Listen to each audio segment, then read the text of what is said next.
നമ്മളിപ്പോ എങ്ങോട്ടാ പോകുന്നേ? നമുക്കിന്ന് പോവേണ്ടത് കോട്ടയം വരെയാണ് പോവേണ്ടത്. പക്ഷെ കോട്ടയത്ത് പോകുന്നതിന് മുമ്പ് തന്നെ നമ്മൾ കാണേണ്ട ആള് നമ്മൾ അന്വേഷിച്ച് ഇങ്ങോട്ട് വരുന്നു. അതാരാണാവോ? അത് നമ്മുടെ ഏറ്റവും അടുത്ത സുഹൃത്തും കേരളത്തിൽ ഇന്ന് ഇലക്ട്രിക് വാഹനം നന്നായിട്ട് കൈകാര്യം ചെയ്തുകൊണ്ടിരിക്കുന്ന നമ്മുടെ ജോസഫ് സാറിന്റെ നമ്മുടെ കോട്ടയം ജോസഫ് സാറിന്റെ ആയിട്ടുള്ള ഒരു മീറ്റ് ഇന്നുണ്ട്. ആ മീറ്റപ്പിന് വേണ്ടിയിട്ട് ഇറങ്ങിയതാണ്. എവിടെ വെച്ചാണത് മീറ്റ് ചെയ്യാൻ തീരുമാനിച്ചിരിക്കുന്നത്? മീറ്റ് ചെയ്യാൻ തീരുമാനിച്ചിരിക്കുന്നത് കൊട്ടാരക്കരയ്ക്കും ആയൂരിനും ഇടയ്ക്കുള്ള ഒരു തുറസായ സ്ഥലത്ത് ഒരു ഉയർന്ന പ്രദേശത്താണ് നമ്മുടെ മീറ്റിംഗ് നടക്കുന്നത്. അപ്പോൾ പിന്നെ നിങ്ങൾ രണ്ടുപേരും കൂടി ഒരുമിക്കുമ്പോൾ ഇന്ന് EV യെ കുറിച്ചുള്ള ഒരുപാട് വിശേഷങ്ങൾ കാരണം വെച്ച് കഴിഞ്ഞാൽ എൻ്റെ വാഹനം വന്നിട്ട് 1,46,006 കിലോമീറ്ററും പുള്ളിയുടെ വാഹനം എന്ന് പറയുന്നത് 1,43,000 കിലോമീറ്ററിൽ നിൽക്കുകയാണ്. 2,000 കിലോമീറ്റർ ഡിഫറൻസിൽ കഴിഞ്ഞ 6 മാസം കൊണ്ട് നമ്മളിങ്ങനെ പൊയ്ക്കൊണ്ടിരിക്കുകയാണ്. അതിൽ ഒരു തൂക്കം മുന്നിൽ ഞാൻ നിൽക്കുകയാണ്. എന്ന് വെച്ചിട്ട് നമ്മൾ തമ്മിൽ കോമ്പറ്റീഷൻ ഒന്നുമില്ല. നമ്മുടെ ആവശ്യത്തിന് വേണ്ടിയിട്ട് ഓടുന്നതിൻ്റെ ഭാഗമായി നമ്മൾ 46-ൽ ഞാൻ 46-ലെത്തി, പുള്ളി 43-ലും എത്തി. അതാണ് അതിൻ്റെ ഒരു സത്യാവസ്ഥ. നമ്മള് ഉടനെ അവിടെ എത്താറാവും അല്ലേ? ഉടനെ എത്തും. ഒരു 10 മിനിറ്റിനകത്ത് നമ്മൾ അവിടെ എത്തും. നമ്മൾ ഈ കുന്നു കയറിയാണോ പോകുന്നത്? ഈ കുന്നിലൂടെയാണ് നമ്മുടെ യാത്ര. സമുദ്രനിരപ്പിൽ നിന്ന് ഏകദേശം 1,500 അടി ഉയരത്തിലുള്ള ഇതൊരു വല്ലാത്ത കയറ്റമാണല്ലോ സാറേ. ആ കുന്നിലേക്കാണ്, ഓഫ് റോഡാണ്, അവിടേക്കാണ് നമ്മൾ പോകുന്നത്. കുത്ത് കയറ്റം കയറി ചെന്ന് കഴിഞ്ഞാൽ അവിടെ ഒരു വാട്ടർ ടാങ്കൊക്കെ ഉണ്ട്. അതിനടുത്തായിട്ട് ഒരു 10-20 ഏക്കർ പ്രകൃതി രമണീയമായ ഒരു കുന്നം പ്രദേശമാണ്. അവിടെ നല്ല ചെറിയ റോഡാണല്ലോ. ഒരു വാഹനത്തിന് കഷ്ടിച്ച് പോകാനല്ലേ പറ്റത്തുള്ളൂ. അത്രേ ഉള്ളൂ. അവിടെ നമുക്ക് മാനുണ്ട്, മയിലുണ്ടെന്നൊക്കെ പറയുന്നു. എന്തായാലും അതുകൂടെ ഒന്ന് കണ്ടോളാം. അപ്പോൾ ഇതിൻ്റെ രസകരമായ സംഭവം എന്താണെന്ന് പറഞ്ഞാൽ അറിയാമോ? ഇല്ല സാറേ. അതായത് നമ്മൾ ഇന്നിപ്പോൾ 3 യൂട്യൂബ് ചാനലുകാർ സംഗമിക്കുന്ന ഒരു എന്താ പറയുക, ഒരു ഇൻ്റർവ്യൂ ആണ്. മൈഗ്രൻ്റ് ഒയാഗറും പിന്നെ നന്ദിനി ഗാരേജും പിന്നെ ബിവോക്കും കൂടെ സംയുക്തമായിട്ടുള്ള ഒരു ഇൻ്റർവ്യൂ ആണ് നടക്കാൻ പോകുന്നത്. അത് ശരി. അപ്പോൾ ഇന്ന് 3 ചാനലുകാരെ ഒരുമിച്ച് കാണാം. ഒരുമിച്ച് 3 യൂട്യൂബേഴ്സ് ഇന്ന് ഒരുമിച്ച് കൂടെയാണ്. അതാണ് നമ്മളിന്ന് കാണാൻ പോകുന്നത്. അതിൽ വിപിൻ രാജേന്ദ്രനാണ് നമ്മുടെ ഇന്റർവ്യൂ ചെയ്യുന്നത്. അദ്ദേഹമാണ് നമ്മളെ രണ്ടുപേരും ക്ഷണിച്ചിട്ടുള്ളത്. മൈഗ്രന്റ് പോയാറിന്റെ അല്ലേ വിപിൻ രാജേന്ദ്രൻ? അതെ. ശരി, ഓക്കെ. എന്നാ പിന്നെ നമുക്ക് അങ്ങോട്ടൊന്ന് പോയാലോ? പിന്നെന്താ സാറേ, പോവാം. Okay okay sir.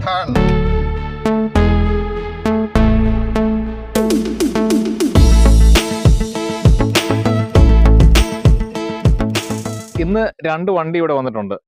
ഏകദേശം 2.5 വർഷത്തിന് 3 വർഷത്തിനിടയ്ക്ക് ഉള്ള ഒരു ലിമിറ്റഡ് ടൈം കൊണ്ട് 1,46,000 1,43,000 കിലോമീറ്റർ ഓടിയിട്ടുള്ള 2 വണ്ടികളാണ് ഇവിടെ ഇപ്പം നമ്മുടെ റിവ്യൂലായിട്ട് വന്നിട്ടേക്കുന്നത്. അപ്പം ഇതിൻ്റെ ഓണേഴ്സിനെ 2 പേരും നമുക്ക് ചാനലിലേക്ക് സ്വാഗതം ചെയ്യാം. അപ്പം 2 പേരും വരിക. ശൈലേന്ദ്രൻ ചേട്ടന്, നിതിൻ ചേട്ടൻ.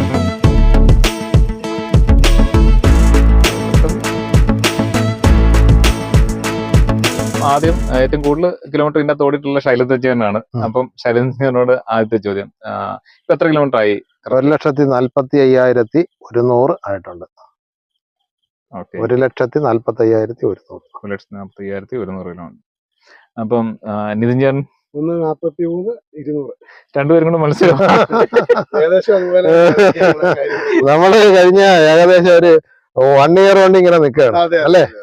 1 ഇയർ കൊണ്ട് ഏകദേശം ഒരു 5,000-2,000 കിലോമീറ്റർ ഡിഫറൻസിൽ ഇങ്ങനെ പോയിക്കൊണ്ടിരിക്കുകയാണ്. ഞാൻ കഴിഞ്ഞ പ്രാവശ്യം ഇത് വന്നപ്പോഴത്തേക്ക് ഏകദേശം 2,000-3,000 കിലോമീറ്റർ തന്നെ ഡിഫറൻസിലാണ് നമ്മുടെ ആദ്യം നിതിൻ ചേട്ടൻ ചെയ്തു, രണ്ടാമത് ശൈലേന്ദ്രൻ ചെയ്യുമ്പോഴത്തേക്ക്. പിന്നെ എനിക്കത് രണ്ടുപേരും ആദ്യം ഓവർടേക്ക് ചെയ്യും എന്നുള്ള ഒരു ഇതിലായിട്ട് തോന്നുന്നുണ്ട്. അല്ല, നമ്മള് വണ്ടി ഓടുന്നതനുസരിച്ചാണ് നമ്മുടെ കിലോമീറ്റർ ആണ്. അല്ല, നമ്മള് ഒരാളെ ഓവർടേക്ക് ചെയ്യാൻ വേണ്ടിട്ട് നമ്മൾ നിൽക്കുന്നില്ല. ആവശ്യമുള്ളതുകൊണ്ട് ഓടുന്നു, അതേ ഉള്ളൂ. പിന്നെ ആദ്യം എനിക്ക് സത്യം പറഞ്ഞിട്ടുണ്ടല്ലേ, EV നിങ്ങളുടെ 2 പേരെയും വിളിച്ചപ്പോഴത്തെ ഫസ്റ്റ് ലൈൻ നിതിൻ ചേട്ടനെ സമീപിക്കുന്നു. അപ്പൊ ഞാൻ പറഞ്ഞു, നമുക്കൊരു അത്യാവശ്യം കുഴപ്പമില്ലാത്തൊരു ലൊക്കേഷൻ ഡ്രോണൊക്കെ ഒന്ന് വെച്ച് ഷൂട്ട് ചെയ്യാം. നമുക്ക് നേരെ കുട്ടിക്കാനം പോയേക്കാം. ഞാൻ പറഞ്ഞല്ലോ, ഇവിടുന്ന് അത്ര ദൂരം EV അല്ലേ വിപിനെ. അതുപോലെ തന്നെ ഒരു കാര്യം ശൈലേന്ദ്രൻ ചേട്ടനോട് ഞാനിത് തന്നെ പറഞ്ഞു. ഞാൻ ഇവിടുന്ന് ചങ്ങനാശ്ശേരി നിന്നാണ്. ഞാൻ അങ്ങോട്ട് വരാം. ഞാൻ പറഞ്ഞു, അല്ല ഇത് ഇവിടുന്ന് EV അത് കുഴപ്പമില്ല, ഞാൻ അവിടെ ഒന്ന് ചാർജ് ചെയ്താൽ മതിയല്ലോ. അല്ല വേറൊരാൾക്കും കോൺഫിഡന്റ് അത്ര ഇതായിട്ട് ചോദിക്കാൻ പറ്റാത്തൊരു കാര്യമാണ് ആ ഒരു ഇതാണ്. എന്റെ അഭിപ്രായത്തിൽ ഇന്ത്യയിൽ ഇറങ്ങിയ ഒരു വണ്ടിക്കാർക്ക് EV ഒഴിച്ച വേറൊരു വണ്ടിക്കാർക്ക് ഇത്രയും കോൺഫിഡന്റ് ആയിട്ട് പോകാൻ 500 രൂപ പോലും കയ്യിലില്ലേലും പോകാം. കാരണം വെച്ചാൽ ഏതെങ്കിലും ഒക്കെ ചാർജിങ് ആപ്പിൽ പൈസ അത് കറക്റ്റ് ആണ്. കേരളത്തിൽ ഏകദേശം 13 ചാർജിങ് ആപ്പുകളുണ്ട്. 13 എണ്ണം. ഈ 13 എണ്ണത്തിൽ 12 എണ്ണത്തിൽ എന്റെ 500 രൂപ ഇപ്പോഴും അല്ല. അത്ര അപ്പൊ തന്നെ നമ്മുടെ എത്ര രൂപ വിട്ടുപോയിട്ടുണ്ടെന്ന് 6000 രൂപ അല്ല, പക്ഷെ അത് യൂസ്ഫുൾ ആണ് ഏതൊരു സാഹചര്യത്തിൽ വരുമ്പോഴത്തേക്ക്. പറയാനില്ല. പിന്നെ കിലോമീറ്റർ ഏകദേശം നമ്മൾ നേരത്തെ പറഞ്ഞായിരുന്നു, അതിന്റെ എല്ലാം കവർ ചെയ്താണ്. ഓൾമോസ്റ്റ് രണ്ടുപേരുടെയും ടയർ ലൈഫ് ഒക്കെ ഏകദേശം 1 lakhന് എബോ അല്ലേ മാറ്റിയിട്ടുള്ളൂ. അതെ. ഞാൻ ആദ്യത്തെ 73 73 ഇടയ്ക്ക് ലോങ് മാറേണ്ട കാര്യം ഇല്ലായിരുന്നു. പിന്നെ മറ്റേ വണ്ടിക്കൊക്കെ മാറി പരിചയിച്ചുകൊണ്ട് മാറിയത്. ഞാൻ ഫ്രണ്ടിലത്തെ 2 എണ്ണം 1 ലക്ഷം, അത് കഴിഞ്ഞ് പുറകിലത്തെ 2 എണ്ണം 1.15. ശരീരം സാറിന് രണ്ടാമത്തെ ടയറോ? രണ്ടാമത്തെ ടയർ മാറിയിട്ടില്ല, അതാണ് കിടക്കുന്നത്. ബ്രിസ്റ്റോന്റെ ഫ്രണ്ട് ബ്രിഡ്ജിസ്റ്റോൺ, ബാക്ക് നമ്മുടെ വണ്ടർ MRF-ന്റെ. ഞാൻ മാറിയപ്പോ എല്ലാം 4 മാറിയല്ലേ. പക്ഷെ ബാക്ക് അങ്ങനെ റൊട്ടേറ്റ് ചെയ്ത് വന്നല്ലേ കറക്റ്റ് ആയിട്ടോ. അതുകൊണ്ട് എനിക്കും ടയർ ഉണ്ടായിരുന്നു ആദ്യത്തെ തന്നെ. പിന്നെ ഈ മറ്റേ വണ്ടിക്കൊന്നും മാത്രം ഉപയോഗിച്ചിട്ടില്ലാത്തതുകൊണ്ട് മാറിയത്. ഓ ശരി. ഓക്കെ, നിങ്ങളെ എങ്ങനെ, നിങ്ങളുടെ പരിചയം എങ്ങനെയുള്ളൊരു? ഞങ്ങള് കൂട്ടായ്മ വഴി ഉള്ള പരിചയമാണ്.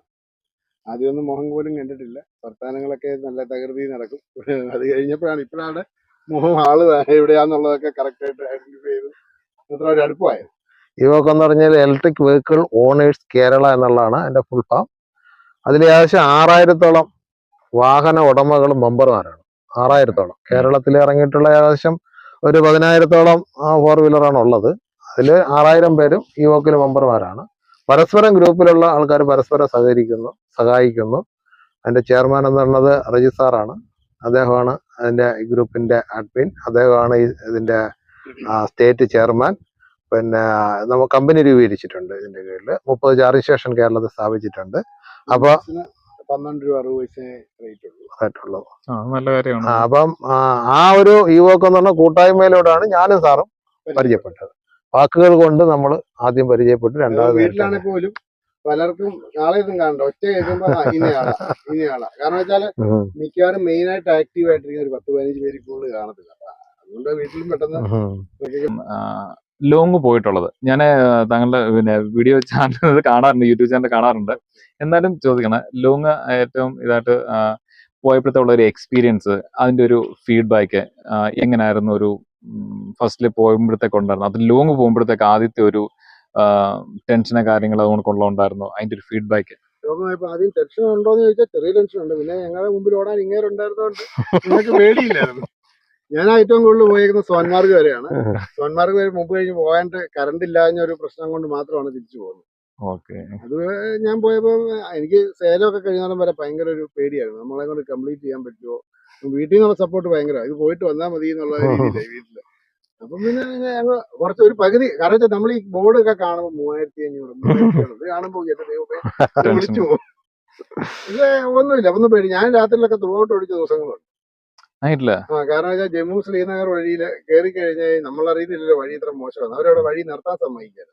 ലാൻഡ് സ്ലൈഡ് ഉള്ള സ്ഥലമായതുകൊണ്ട് ഒരു വഴിയിൽ നിർത്താൻ സമ്മതിക്കാറ്. നമ്മൾ ത്രൂഔട്ട് ഓടിച്ചോണ്ടിരിക്കുക.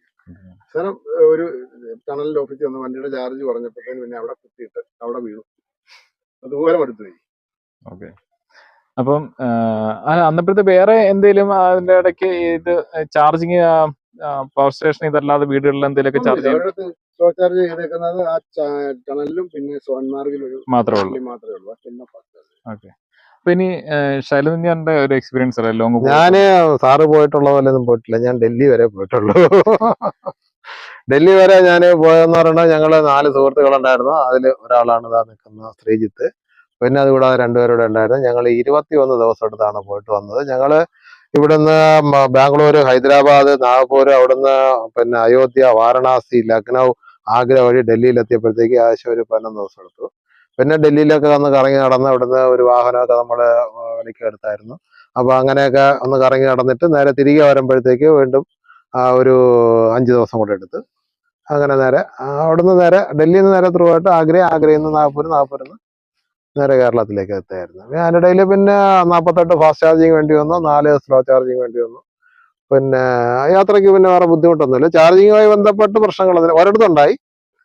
മധ്യപ്രദേശിലെ പിന്നെ സാഗർ എന്ന് പറയുന്ന ഡിസ്ട്രിക്ട് മുതൽ നാഗ്പൂരിലെ മഹാരാഷ്ട്രയിലെ നാഗ്പൂർ എന്ന് പറയുന്ന ഡിസ്ട്രിക്ട് വരെയുള്ള ഇടയ്ക്കുള്ള 340 കിലോമീറ്ററിനിടയിൽ ചാർജിങ് സ്റ്റേഷൻ ഉണ്ടായില്ല. ഞാൻ നേരത്തെ പറഞ്ഞിട്ടുള്ള കാര്യമാണ്, പല യൂട്യൂബിലും പറഞ്ഞിട്ടുണ്ട്. അപ്പൊ ഈ 340 കിലോമീറ്റർ ഒറ്റ ചാർജിൽ താണ്ടണം. നമ്മൾ നോക്കിയപ്പോഴത്തേക്കും 60 കിലോമീറ്റർ കഴിഞ്ഞ് ഒരെണ്ണം കൂടെ ഉണ്ട്, അത് കോയിസിടെയാണ്. അപ്പൊ അത് അവിടെ ചെന്ന് ചാർജ് ചെയ്യുന്നു. ചാർജ് ചെയ്തിട്ട് പിന്നെ ഉള്ളതെന്ന് വെച്ചാൽ 279 അപ്പൊ അത്രയും കുറഞ്ഞു. 279 കിലോമീറ്റർ ഓടാൻ തീരുമാനിച്ചു. നമ്മൾ എക്സ്പ്രസ് ഹൈവേ കൂടെ ടോൾ കൊടുത്ത റോഡിലൂടെ 30 കിലോമീറ്റർ സ്പീഡിൽ വണ്ടി ഓട്ടിച്ചു. നമ്മളെ ഓവർടേക്ക് ചെയ്ത് പോയത് കാളവണ്ടി പോയി, കുതിരവണ്ടി പോയി, സൈക്കിൾ റിക്ഷ പോയി എന്ന് വേണ്ട സർവത്ര വണ്ടികൾ നമ്മളെ ഓവർടേക്ക് ചെയ്ത് ഞങ്ങൾക്ക് നോക്കിക്കൊണ്ടിരിക്കാനേ പറ്റുള്ളൂ. പക്ഷേ ചാർജിങ് സ്റ്റേഷനിൽ രാത്രി 2 മണിക്ക് എത്തുമ്പോഴത്തേക്ക് 20% ചാർജ് ബാക്കിയുണ്ട്. 279 കിലോമീറ്റർ ഓടുകയും ചെയ്ത് വണ്ടി അങ്ങനെ ഈ കമ്പനി പറയുന്ന ഏകദേശം മൈലേജിനടുത്ത് എത്തിയിട്ടുണ്ട്. മുമ്പ് ഇതുപോലെ ഒരു അനുഭവം എനിക്ക് ഉണ്ടായിട്ടുണ്ട്. അന്നും ഇതുപോലെ 308 കിലോമീറ്റർ ഞാൻ ഓടി. അതെനിക്ക് തോന്നുന്നു നമ്മുടെ കേരളം വിട്ടു കഴിഞ്ഞാൽ മാത്രമേ നമുക്ക് കേരളം വിട്ടാലെന്ന് പറഞ്ഞാൽ പറ്റില്ല. കാരണം മധുരയിൽ നിന്ന് ഞാൻ വെള്ളനാട് പറഞ്ഞത് സാർ അന്നേരം രാത്രിയിലല്ല, രാത്രിയാണ്. നമ്മുടെ ഇവിടെ രാവിലെ ട്രാഫിക് ഉള്ളതുകൊണ്ട് ഈ കാലെടുക്കലും ചവിട്ടും. മറ്റേത് ഭയങ്കര സുഖമല്ല, റോഡ് നല്ല വിജനമായിട്ട് കിടക്കും. ഒരു എൻജോയ് ചെയ്ത യാത്രയായിരുന്നു ഡൽഹി യാത്ര. അതുകൊണ്ട് തന്നെ നെക്സ്റ്റ് ട്രിപ്പ് നേപ്പാളിലേക്ക്. ഞാൻ 4 ദിവസം കൊണ്ട് ഡൽഹി അത് അഭിനന്ദിക്കുന്നു. കാരണം വെച്ച് കഴിഞ്ഞാൽ സമ്മതിക്കണം, 4 ദിവസം കൊണ്ട് ഡൽഹിയിൽ അതും ചാർജ് ചെയ്ത് പോകാന്ന് പറഞ്ഞു കഴിഞ്ഞാൽ ഞാൻ തന്നെ ഉള്ളായിരുന്നു, വണ്ടിയില്ല. അല്ല, നമ്മള് പോയതാണ് യഥാർത്ഥത്തിലുള്ള എക്സ്പീരിയൻസ് എന്ന് പറഞ്ഞത്. ബാക്കിയുള്ളവർക്കൊന്നും എക്സ്പീരിയൻസ് പറയാൻ പറ്റില്ല. കാരണം വെച്ചാൽ 500 കിലോമീറ്ററിനിടയിൽ ഒരു ചാർജിങ് ചെയ്തു വെച്ചത്. അപ്പൊ അതുകൊണ്ട് നമ്മുടെ എക്സ്പീരിയൻസ് എന്ന് പറയുന്നത് ഒരു ചെറുതല്ല. നമ്മള് 24 ചാർജ് ചെയ്താ പോയത്. അപ്പൊ അതുകൊണ്ട് ആ വാഹനങ്ങളൊക്കെ എടുക്കുന്നവർക്ക് പിന്നെ ഒരു എക്സ്പീരിയൻസ് എന്ന് പറയാനില്ല, വണ്ടി ഓടി എന്ന് പറയാനായിട്ട്. അവർക്ക് നേരെ വേറെ കാര്യം, അവർക്ക് നല്ലപോലെ ആസ്വദിച്ച് പോകാൻ പറ്റും. നമുക്ക് അത് പറ്റുന്നില്ല. നമുക്ക് ടെൻഷൻ, ആ സ്ഥലം കാണാൻ പോയാൽ നമ്മുടെ അടുത്ത ചാർജിങ് സമയം ഒരുപാട് പോകുന്നുള്ള ടെൻഷൻ. പക്ഷേ ഇഷ്ടംപോലെ ചാർജിങ് സ്റ്റേഷനൊക്കെ ഉണ്ടല്ലോ. നമ്മള് ധൈര്യമായിട്ട് എല്ലാവരും പോവുക. ഈ ഇത്തരം ചെലവ് കുറച്ച് ഇവിടെ പോകാൻ പറ്റും, ഏത് വണ്ടി കൊണ്ട് പോകാൻ പറ്റും. ഞാൻ പോയിട്ട് വന്നപ്പോ 21,000 രൂപയായിരുന്നു എന്റെ. ഞാൻ പോയിട്ട് വന്നിട്ട് 20,930 രൂപ. അല്ല, സാറ് സോൻമാർഗ് വരെ പോയിട്ട് തിരിച്ചു വന്നപ്പോ കിലോമീറ്റർ എത്രയായിരുന്നു? 7,989. ഞാൻ 7,800 ആയിരുന്നു. അതെങ്ങനെ? ഞങ്ങൾ നാഗ്പൂരിൽ നിന്ന് കൺവെർട്ട് ചെയ്തിട്ട് പിന്നെ ഇവിടെ വാരണാസിക്ക് പോയി. ദൂരം കൂടുതൽ. വാരണാസിന്ന് അയോധ്യന്ന് ലക്നൗന്ന് ആഗ്ര. അപ്പൊ ഏകദേശം ഒരു 1000 കിലോമീറ്റർ കറങ്ങിയാണ് നമ്മുടെ ഡൽഹിയിലെത്തുന്നത്. എന്നാൽ തിരിച്ചു വന്നപ്പോഴത്തേക്കുണ്ട് കറക്റ്റ് 2,800 കിലോമീറ്റർ ആണ് തിരിച്ചു. ഈ ഒരു ഇത് എന്താണ്, ഈ ഒരു കമ്മ്യൂണിറ്റി കൊണ്ട് നിങ്ങൾക്ക് എന്തൊക്കെ അത് മാറ്റങ്ങൾ വരുത്താൻ, അല്ല നിങ്ങൾക്ക് ടാറ്റയുടെ ആയിട്ട് ഉള്ള ഒരു ഇതിലായിട്ട് നിങ്ങൾക്ക് ഒരു ചർച്ച കാര്യങ്ങളോ നമുക്കുള്ളതൊക്കെ എന്തെങ്കിലും ഈ നിങ്ങളുടെ കമ്മ്യൂണിറ്റി കൊണ്ട് എന്തെങ്കിലും അതിനൊരു അതില് എന്റെ വണ്ടിയെ സംബന്ധിച്ച് ഇതുവരെ battery complaint, motor complaint, AC complaint ഒന്നും ഇതുവരെ വന്നിട്ടില്ല. അതുകൊണ്ട് എനിക്ക് അതിനെ കുറിച്ച് അറിയില്ല. പക്ഷെ സാറിന് ഒരിക്കൽ ബാറ്ററി മാറ്റേണ്ടിയിരുന്നു. അപ്പൊ അതുകൊണ്ട് കുറച്ച് വിഷയമുള്ള കാര്യമൊന്നും വന്നില്ല. 14% ലിമ്പ് മോഡ് വരുന്നത്. അത് എപ്പോഴും 14% വരുള്ളായിരുന്നു. 6 മാസം അങ്ങനെ ഓടിച്ചു. പിന്നെ വാറണ്ടി തീരാറാവുകയാണല്ലോ എന്നുള്ള ടെൻഷനിൽ അവരോട് പറഞ്ഞപ്പോൾ അവർ മൊത്തം ബാറ്ററി മാറ്റി വെച്ചു. പക്ഷെ ഒത്തിരി പേർക്ക് റീഫർബിഷ്ഡ് ബാറ്ററിയാണ് കിട്ടുന്നത്. ഇത് ടാറ്റയുടെ ഒരു മനോഭാവം കൊണ്ട് മാത്രമാണ് ഇത്തരം വണ്ടി വഴി കിടക്കുന്നത്. കാരണം അവരത് ക്ലാരിറ്റി വരുത്താൻ ശ്രമിക്കുന്നേ ഇല്ല, അത് ക്ലിയർ ആക്കുന്നില്ല. അവർ ആ ഇഷ്യൂ എന്താണ്, എവിടെയാണെന്നുള്ളത് മനസ്സിലാക്കുന്നില്ല. സർവീസ് സെന്ററിലുള്ളവർക്ക് അതിനുള്ള അറിവില്ല. അതാണ് പറ്റുന്ന പ്രശ്നം. ടാറ്റയുടെ സർവീസ് വളരെ മോശമാണ്. സർവീസ് സെന്ററിൽ ഇരിക്കുന്നവർക്ക് സാറ് പറഞ്ഞ പോലെ തന്നെ ഏതൊരു ഗ്രാഹ്യമില്ല. കാരണം ഒരു വിശ്വാസം, ഞാൻ എൻ്റെ അടുത്ത് ഒരു സുഹൃത്ത് പറഞ്ഞാണ്, ലിംബ് മോഡ് വരുന്നു, അതിന്റെ പ്രശ്നം പരിഹരിക്കാൻ വേണ്ടിയിട്ട് കൊടുത്തപ്പോഴത്തേക്ക് ആദ്യം അവർ പറഞ്ഞു സോഫ്റ്റ്വെയർ കംപ്ലൈന്റ് ആണെന്ന്. അങ്ങനെ സോഫ്റ്റ്വെയർ 2 ആഴ്ച എടുത്ത് മാറി. സോഫ്റ്റ്വെയർ പുതിയ അത് എടുത്തതിന് ശേഷം വീണ്ടും കംപ്ലൈന്റ്. അപ്പോൾ പറഞ്ഞ ബാറ്ററി ആണെന്ന് പറഞ്ഞിട്ട് അത് മാറി. അത് കഴിഞ്ഞിട്ട് വീണ്ടും അതേ കംപ്ലൈന്റ് വയ്ക്കുന്നു. അവസാനം പറഞ്ഞ് മോട്ടറാണ് കംപ്ലൈന്റ്. അങ്ങനെ മോട്ടർ മാറി. അവസാനമാണ് അറിയുന്നത് ഇതൊന്നും അല്ല കംപ്ലൈന്റ് എന്ന് പറയുന്നത് വേറെ ഒരു എക്യുപ്മെന്റ്സിന് ഇതിലുണ്ട്. ആ എക്യുപ്മെന്റ്സിന്റെ കംപ്ലൈന്റ് ആണ് സംഭവിച്ചത്. അപ്പൊ ശരിക്കും പറഞ്ഞാൽ ആ വണ്ടിയിൽ മാറാവുന്ന പാർട്സ് പ്രധാനപ്പെട്ടത് ഒരു 8 ലക്ഷം രൂപയുടെ സാധനം മാറിയതിന് ശേഷമാണ് 30,000 രൂപ വിലയുള്ള ആ ഒരു കണ്ടൻസർ മാറിയപ്പോൾ പ്രശ്നം പരിഹരിച്ചു. അപ്പൊ ശരിക്കും ടെക്നീഷ്യന്മാർക്ക് അറിയില്ല. വേറെ ഗ്രൂപ്പിലുള്ള പുള്ളിയുടെ അലൈൻമെന്റ് തെറ്റിയാണ് പുള്ളിയുടെ മോട്ടർ മാറി. പുള്ളി അലൈൻമെന്റ് ശരിയാ, അവരുടെ വർക്ക്ഷോപ്പിൽ കൊടുത്തിട്ട് ശരിയാകുന്നില്ല, പുറത്ത്. വേറൊരു കാര്യം എന്താണെന്ന് വെച്ചാൽ ടാറ്റ പാർട്സ് അവൈലബിൾ ആക്കുന്നില്ല ഷോറൂമുകളിലൊന്നും. ഒരു ആക്സിഡന്റ് ആയിട്ട് വന്ന വണ്ടി 10, 40, 50 ദിവസം കഴിഞ്ഞാൽ കിട്ടുന്നത്. അവിടെ ആഗ്രയിൽ വെച്ചിട്ട് ഒരു പഞ്ചാബിയെ പരിചയപ്പെട്ടു. അദ്ദേഹത്തിന് എന്തൊരു അതിശയവും അത്ഭുതവും. അതുപോലെ നമ്മളെ സെൽഫിയൊക്കെ എടുത്ത് പുള്ളിക്കാരൻ ഗ്രൂപ്പിലൊക്കെ പോസ്റ്റ് ചെയ്തു. ഞങ്ങൾ പോയപ്പോ ഒരു വണ്ടി വന്ന് ക്രോസ് ചെയ്ത് നിർത്തിയിട്ട് ചോദിച്ചു EV ഇത്രയും ദൂരം ഓടി വന്നിട്ട് കുഴപ്പമൊന്നുമില്ല. അപ്പൊ ഞങ്ങളടുത്ത് നോർത്തിലും കൂടെ അല്ല, നമ്മള് ഉള്ളിനുള്ളിൽ പേടിയാ എന്നാ സംഭവിക്കാൻ പോകുന്നതായിരുന്നു, എന്തിനാ തടഞ്ഞു നിർത്തുന്നതെന്ന് അറിയത്തില്ല. ഇത് രാവിലെ ആയതുകൊണ്ട് ഞാനും പതുക്കെയാക്കി ഒതുക്കിയിട്ട് കേരളത്തിൽ നിന്ന് ഇവിടം വരെ ഓടി വന്നിട്ട് ഒരു കുഴപ്പമില്ല. എല്ലാവർക്കും അത്ഭുതം. എല്ലാരും ഇത് നമ്മുടെ മുറി ഇത് അവൻ എന്നാ മനസ്സിലായെന്ന് എന്താണ് പറഞ്ഞ് അവസാനിപ്പിച്ച് ഞങ്ങൾ വിട്ടു. ഒരു സെക്കൻഡ്. ഡൽഹി യാത്രയുടെ ക്യാപ്റ്റനാണ് ഇദ്ദേഹം. ഈ ഡൽഹി യാത്ര എന്ന് പറയുന്നത് അവിടെ അങ്ങ് പോയോ ഡൽഹിയിലെത്തുകയും അവിടെ നിന്ന് തിരിച്ചു വരികയും ചെയ്ത നമ്മുടെ ക്യാപ്റ്റനാണ് മിസ്റ്റർ ശ്രീജിത്ത്. ജോസഫ് സാർ ആ. അറിയാം, ഒരുപാട് കേട്ടിട്ടുണ്ട്. ഉം. പക്ഷെ എനിക്കിപ്പോ നിങ്ങളുടെ അടുത്ത് ചോദിക്കാനുള്ള ചോദ്യം അതല്ല. ആ. എന്റെ ഒരു സുഹൃത്തിന്റെ വണ്ടി ആ. 50,000 കിലോമീറ്റർ ഓടിയപ്പോ ബാറ്ററി മാറി. 50,000 കിലോമീറ്റർ ബാറ്ററി മാറി. ആ. വാറണ്ടി ഉണ്ടോ മാറി തന്നു. ആ. ഈ 50,000 വാറണ്ടിക്ക് സാറിന് 1,60,000 ആണല്ലോ തരുന്നത്. ആ. പക്ഷെ ഈ 50,000 എങ്ങനെ ബാറ്ററി കംപ്ലൈന്റ് വരും? സ്വാഭാവികമല്ലേ? വീട്ടിൽ ചെല്ലുന്നതിന് മുമ്പ് ബാറ്ററി അടിച്ചു പോയ ആൾക്കാർ ഉണ്ട് ഗ്രൂപ്പിൽ. ഒരാഴ്ചക്കകത്ത് അപ്പൊ ബാറ്ററി 50,000 വരെ ഓടിയില്ലേ? 50,000 ഓടിയ ഭാഗ്യം. ലാഭം. സാറിന്റെ വണ്ടി എത്ര ഓടിയ പോയാൽ എന്റെ 40,000 90,000 90,000-നാണ് മാറിയത്. അപ്പൊ സാറിന് എന്തായിരുന്നു കംപ്ലൈന്റ്? എനിക്ക് ലിംബ് മോഡ് വരുമായിരുന്നു 14%. സ്ലോ ചാർജ് മാത്രം ചെയ്ത് കഴിഞ്ഞാൽ ബാറ്ററി കംപ്ലൈന്റ് ഒന്നുണ്ട്. 100%?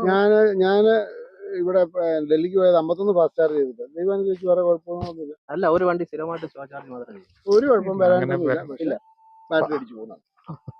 ബാറ്ററി അടിച്ചു 50,000 പോയ ആള് ബാറ്ററി charge പോകാനായിട്ട് മാത്രമേ ചെയ്യൂ. ചെയ്യുള്ളൂ. അപ്പൊ ഇന്നലെ നമ്മൾ പരിചയപ്പെട്ട ആള് 25,000 കിലോമീറ്റർ ഓടിയത് ഫാസ്റ്റ് ചാർജിങ് ആണ്. അപ്പൊ അത് അങ്ങനെ ചെയ്യുന്നവർക്കൊക്കെ പണി കിട്ടും, സ്വാഭാവികമാണ്. പിന്നെ ഇപ്പൊ അടുത്തൊരു കംപ്ലൈന്റ് ഉണ്ടല്ലോ സാർ, ഞാൻ അറിയാൻ കാര്യം, ഈ ബാറ്ററിക്കടിയിൽ ഇവര് അറിഞ്ഞോണ്ട് സ്ക്രാച്ച് ഇട്ടിട്ട് വാറണ്ടി കിട്ടാതിരിക്കാൻ എന്തോ പരിപാടി ചെയ്യും. അറിഞ്ഞുകൊണ്ടല്ല സ്ക്രാച്ച്. ഇപ്പൊ വണ്ടി ഇപ്പൊ തറയിൽ കൂടെ ഓടുമ്പോഴത്തേക്ക് എങ്ങനെയായാലും സ്ക്രാച്ച് സ്വാഭാവികമാണ്. ഒരു സ്ക്രാച്ചിന്റെ പേരിൽ വാറണ്ടി കട്ട് ചെയ്യണത് ശരിയായ നടപടിയല്ല. കംപ്ലൈന്റ് കേട്ടു.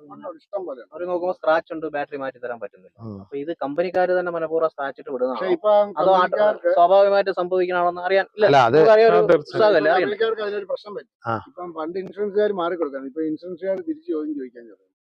ഇവര് അവിടെ ഒരു ഇവരിപ്പോ ഇൻഷുറൻസുകാർ പറയുന്നത് എന്നാന്ന് വെച്ചാൽ, നിങ്ങളൊരു ലെറ്റർ ഇതാ, വണ്ടിയുടെ അടിയിൽ സ്ക്രാച്ച് ഉള്ളത് കൊണ്ട് വണ്ടിയുടെ ബാറ്ററി പോയി, അന്നേരം ഞങ്ങൾ മാറി കൊടുത്തേക്കാം. ഇവർക്ക് അങ്ങനെ കൊടുക്കാൻ പറ്റുമോ? ഉണ്ടോ? സ്ക്രാച്ച് ഉണ്ടെങ്കിൽ ബാറ്ററി മാറ്റി കൊടുക്കുന്നില്ല. ബാറ്ററി മാറ്റി കൊടുക്കാതിരിക്കാൻ വേണ്ടി അവർ കണ്ടുപിടിച്ച ഇതാണ്. പക്ഷെ ഇപ്പൊ എന്നാന്ന് ചോദിച്ചാൽ തിരിച്ചു ചോദ്യം ചോദിക്കാൻ തുടങ്ങിയപ്പം പ്രശ്നമായി. ഇപ്പൊ ആൾക്കാരും ചോദിക്കാൻ തുടങ്ങി, ഇൻഷുറൻസ് കമ്പനിയും ചോദിക്കാൻ തുടങ്ങി, അടിയിലത്തെ സ്ക്രാച്ച് കാരണം വണ്ടിയുടെ SOC ഡ്രോപ്പ് വരുമോ, ഉണ്ടെങ്കിൽ അങ്ങനെ എഴുതി തന്നാലും നമ്മൾ കവർ മാറി കൊടുത്തേക്കാം. ഇപ്പൊ നിലവിൽ ആ പ്രശ്നം ഇല്ല. ഇപ്പം അവർക്ക് അതുകൊണ്ട് പറയാൻ അതായത് പറ്റും. നൗഷാദ് മലപ്പുറം മലപ്പുറം നൗഷാദ് സാറിന് ഇങ്ങനെ ഒരു പ്രശ്നം ഉണ്ടായി. അപ്പൊ സ്ക്രാച്ച് വന്നപ്പോഴത്തേക്കാണ് അദ്ദേഹം ഈ വണ്ടി കൊണ്ടുവന്ന് കൊടുത്തപ്പോൾ ഇൻഷുറൻസ് ഇല്ലാതെ മാറാൻ പറ്റില്ല എന്നാണ് ഇൻഷുറൻസ് കമ്പനി പറഞ്ഞു. പക്ഷെ ആ ഇൻഷുറൻസ് കമ്പനി പറയാൻ കാരണം വെച്ചാൽ ഇൻഷുറൻസ് പുള്ളിക്കാരൻ എടുത്തിരിക്കുന്നത് ടാറ്റയുടെ ഷോറൂമിൽ നിന്നല്ല, പുറത്തുനിന്നാണ്. അപ്പൊ പുറത്തുനിന്ന് ഈ ടാറ്റയുടെ ഇൻഷുറൻസ് ആണ് എടുക്കണമെന്നുണ്ടെങ്കിൽ അവരുമായിട്ടുള്ള ടൈപ്പിൽ അവർക്ക് മാറിത്തരാൻ ബുദ്ധിമുട്ടുണ്ടാലും മാറിത്തരുമായിരുന്നു. പക്ഷെ പുറത്തുള്ള ഇൻഷുറൻസ് കമ്പനി അത് കൊടുക്കാൻ തയ്യാറായില്ല. അങ്ങനെ വന്നപ്പോഴത്തേക്കാണ് ഈ ചോദ്യം വരുന്നത്. അപ്പൊ അദ്ദേഹം ചോദിച്ചു കഴിഞ്ഞാൽ അടിയിലത്തെ സ്ക്രാച്ച് വന്നു കഴിഞ്ഞാൽ എങ്ങനെ ബാറ്ററി കംപ്ലൈന്റ്, ആ ചോദ്യമാണ് ടാറ്റയെ കുഴപ്പിച്ചത്. ഒടുവില് ആ ബാറ്ററിയുടെ എന്താ കംപ്ലൈന്റ് പരിഹരിച്ചിട്ട് ഇൻഷുറൻസ് കമ്പനി അതിന്റെ ഇതുണ്ടല്ലോ കവർ മാറി കൊടുത്തു 35,000 രൂപ. എസ്റ്റിമേറ്റ് ആദ്യം പോയി 7 ലക്ഷം രൂപയ്ക്കാണ്. അപ്പോഴാണ് ഇൻഷുറൻസ് കമ്പനി തള്ളിയത്, പറ്റില്ല എന്ന് പറഞ്ഞു. അപ്പൊ എന്ത് ചെയ്തു, ഈ കവർ മാറുന്നതിന് 35,000 രൂപ ഇൻഷുറൻസ് ചാർജ് ചെയ്തിട്ട് ബാക്കി ബാറ്ററിയുടെ പ്രശ്നം ടാറ്റ തന്നെ പരിഹരിച്ചു കൊടുത്തു. പക്ഷെ 40 ദിവസം എടുത്തു. ശരി സാറേ, ഈ രണ്ട് സംശയം എനിക്ക് ഉണ്ടായിരുന്നു. സംശയം തീർന്നല്ല? സംശയം തീർന്നില്ല, ഇനി ഉണ്ടായിക്കൊണ്ടേയിരിക്കും. ആ ചോദ്യങ്ങളൊക്കെ ഇടയ്ക്കിടയ്ക്ക് വന്ന് ചോദിക്കാം.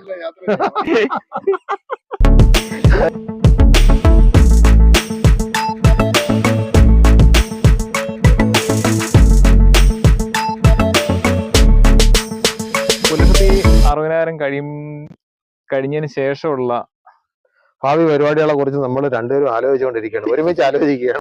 അപ്പൊ വണ്ടിയുടെ വില കുറയുന്നുണ്ട്, പക്ഷെ ബാറ്ററിയുടെ വില കുറയുന്നില്ല, പാർട്സിന്റെ വില കുറയുന്നില്ല, സർവീസിന്റെ കോസ്റ്റ് കുറയുന്നില്ല, ഒന്നും കുറയുന്നില്ല. അത് ടാറ്റയെ സംബന്ധിച്ചിടത്തോളം ഏറ്റവും വലിയൊരു ഫാൾട്ടാണ്.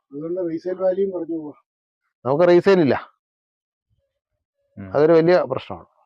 അത് ടാറ്റ അടിയന്തരമായിട്ട് പരിഹരിക്കേണ്ട ഒരു വിഷയം. ഒന്ന്, വില കുറച്ചോട്ടെ നല്ല കാര്യമാണ്, പക്ഷെ അതനുസരിച്ചിട്ട് നമുക്ക് ബാറ്ററിയുടെ വിലയിൽ അവരന്ന് 6 ലക്ഷം 6.5 പറയുന്നു, അതിൽ ഇതുവരെ അവർ മാറ്റം വരുത്തിയിട്ടില്ല, അത് വേണം. 2, നമുക്ക് ബാറ്ററി നമ്മുടെ സെല്ലുകൾ വീക്കാവുന്നതാണ്. അപ്പൊ അത് മാറണമെന്നുണ്ടെങ്കിൽ 70,000 രൂപയാണ് ട്രാൻസ്പോർട്ടേഷൻ അവർ ചോദിക്കുന്നത്. രണ്ടാമത്തെ ഉള്ള ഒരു ഇത് ചെയ്യേണ്ട ഇതെന്ന് പറയുമ്പോഴത്തേക്ക് പാർട്സിന്റെ അവൈലബിലിറ്റി പലരും പറയുന്ന ഒരിതാണ്, വണ്ടി വർക്ക്ഷോപ്പ് കിടക്കുന്നതിനൊരു നിശ്ചിത ദിവസവുമില്ല. കണ്ടിന്യൂ എത്ര ദിവസം വേണമെന്നുണ്ടെങ്കിലും അല്ല അതവര് കോമ്പൻസേഷൻ കൊടുക്കുന്നുണ്ട്. ഒന്ന് രണ്ടാം പകരം വണ്ടി കൊടുക്കുന്നുണ്ട്, അല്ലെങ്കിൽ സ്പെയർ ബാറ്ററി വെച്ച് കൊടുക്കും. പക്ഷെ എന്നാലും നമ്മുടെ വണ്ടി അവിടെ കിടക്കുന്നു. ഇതിനൊരു നമുക്ക് സ്പെയർ കിട്ടിയെന്ന് പറഞ്ഞാലേ തീരുമാനമല്ല. പക്ഷെ അതില് വേറൊരു കാര്യം മനസ്സിലാക്കണ്ട, 10,000 അല്ല, ഫോർ വീലർ ഇറങ്ങിയിട്ടുള്ളതില് 100 വാഹനങ്ങൾക്ക് മാത്രമേ കംപ്ലൈന്റ് ഉള്ളൂ. 10,000 വാഹനം ഇറങ്ങിയിട്ടുള്ളതില് 100 വാഹനങ്ങൾക്ക് കംപ്ലൈന്റ് ഉള്ളു. അതായത് 0.1% കംപ്ലൈന്റ് ടാറ്റയുടെ വണ്ടിക്കുള്ളൂ. ആ ഏറ്റവും കൂടുതൽ ഇന്ത്യയിലെ വാഹനം വിൽക്കുന്നത് ഈ EV വാഹനങ്ങളെ വിൽക്കുന്ന ടാറ്റയ്ക്ക് പ്രത്യേകിച്ച് വിൽക്കുന്നത് കേരളത്തിലാണ്. പക്ഷെ കേരളത്തില് ഒരു സർവീസ് ഹെഡ് ഇല്ല, ബാറ്ററി റീപ്ലേസ് ചെയ്യുന്ന ഒരു സംവിധാനം കേരളത്തിൽ വന്നിട്ടില്ല, പിന്നെ ബാറ്ററിയുടെ ഡാമേജ് പരിഹരിക്കാൻ വേണ്ടിയിട്ടുള്ള ഒരു ഹബ്ബ് വന്നിട്ടില്ല, പാർട്സിന് ഇവിടെ ഒരു ഗോഡൌൺ ഇല്ല. എന്തും ആവശ്യമുണ്ടെന്നുണ്ടെങ്കിൽ നേരെ പൂനെക്ക് പിടിക്കണം, അല്ലെങ്കിൽ ബാംഗ്ലൂർ. അതില് അടിയന്തരമായിട്ട് ടാറ്റ ഒരു മാറ്റം വരും. അപ്പൊ ഗ്രൂപ്പിൽ തന്നെയാണെങ്കിലും ചിലര് പറയുന്നത് വണ്ടി 1,60,000 കഴിഞ്ഞ് ബാറ്ററി കംപ്ലൈന്റ് വന്നാൽ പൂനെയിലെ വർക്ക്ഷോപ്പിൽ കൊണ്ട് കാണിച്ചാൽ കുറെ കൂടെ കാശ് ലാഭിക്കാം. അല്ല, തീർച്ചയായും. കാരണം ഇവര് പറയുന്ന ട്രാൻസ്പോർട്ടേഷൻ പറയുന്നത് നമ്മൾ നേരെ യാർഡിൽ കൊണ്ടുപോകാൻ പറ്റത്തില്ല, അവരുടെ വർക്ക്ഷോപ്പിൽ കൊണ്ടുപോകാൻ പറ്റത്തില്ല. അന്നേപ്പം തൊട്ടടുത്തുള്ള ഒരു വർക്ക്ഷോപ്പിലാണെന്നുണ്ടല്ലേ, ഇത് പൂനെയിലെ പ്ലാന്റ് ആണെങ്കിൽ ഇത് വേറെ വർക്ക്ഷോപ്പ്, അവിടെ കൊണ്ടുവച്ച് ഇത്രയും ദൂരമല്ലേ പോകാനുള്ളൂ, അതിന്റെ ട്രാൻസ്പോർട്ടേഷൻ അല്ലേ വരാനുള്ളൂ. അത് അവര് കുറയ്ക്കണം. അല്ല അത് നമുക്ക് അങ്ങനെ നേരിട്ട് കൊടുക്കാൻ പറ്റില്ലെന്നല്ലേ അവര് പറയുന്നത്. അല്ല, തൊട്ടടുത്തുള്ള വർക്ക്ഷോപ്പിൽ കൊടുക്കാമല്ലോ. അടുത്തുള്ള സർവീസ് സെന്ററിൽ കൊടുത്തിട്ട് അവിടെ കൊടുക്കും. അടുത്തുള്ള സർവീസ് സെന്ററിൽ കൊടുക്കുക. അത് നമ്മൾ പറഞ്ഞത് അതുവരെ എങ്ങനെ നമ്മൾ ഓടിയെത്തും ബാറ്ററി കംപ്ലൈന്റ് ആയ.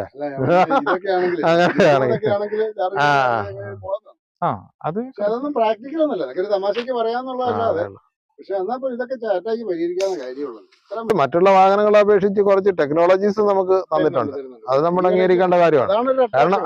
കാരണം ഇപ്പൊ 35 ലക്ഷം രൂപ എടുത്ത് നമ്മളൊരു BYD എടുത്തു കഴിഞ്ഞാൽ അതിൽ ക്രൂയിസ് കൺട്രോൾ ഇല്ല, അതല്ല ചാർജിങ് സമയത്ത് നമുക്ക് വണ്ടിക്കകത്ത് AC ഇട്ടിരിക്കാൻ പറ്റില്ല. ഇത് രണ്ടും അത്യാവശ്യമാണ്, അത്യാവശ്യപ്പെട്ട ഒരു ഘടകമാണ്. ഇത് രണ്ടും BYDക്ക് ഇല്ല.